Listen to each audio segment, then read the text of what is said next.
ಇವತ್ತು ನಮ್ಮ boss birthday ಅಂತ ಬೆಳಗ್ಗೆನೇ ಎದ್ದು ಸ್ನಾನ ಮಾಡಿ ಮನೆಯಲ್ಲಿ ದೀಪ ಹಚ್ಚಿ ನೆಕ್ಸ್ಟ್ ನಾವು ಹೋಗಿದ್ದು ಟೆಂಪಲ್ಗೆ. ಬಾಸ್ ಬರ್ಡೇ ಅಂದರೆ ಸುಮ್ಮನೆನಾ, ಎಷ್ಟು ಜೋರಾಗಿ ಮಾಡ್ತಿದ್ದೀವಿ ನೋಡಿ. ಸೊ ಇದು ಯಾವ ಪ್ಲೇಸ್ ಅಂದರೆ ನಮ್ಮ ಬೈರಸಂದ್ರದಲ್ಲಿ. ನೀವು ಮುಂದಿನ ವರ್ಷ ಬರೋದಂತೂ ಮಿಸ್ ಮಾಡ್ಕೋಬೇಡಿ. ಎಲ್ಲರಿಗೂ ಹನುಮ ಜಯಂತಿ ಶುಭಾಶಯ ಅಂತ ಹೇಳ್ತೀನಿ.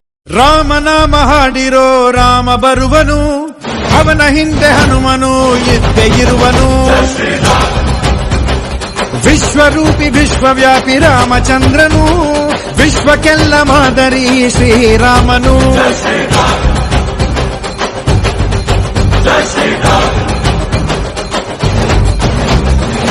ವೇದ ವೇದಾಂತ ಓಂಕಾರ, ರಾಮನಾಮ ಎಲ್ಲೆಲ್ಲೂ ಸಂಚಾರ. ವಿಶ್ವರೂಪಿ ವಿಶ್ವವ್ಯಾಪಿ ರಾಮಚಂದ್ರನು, ವಿಶ್ವ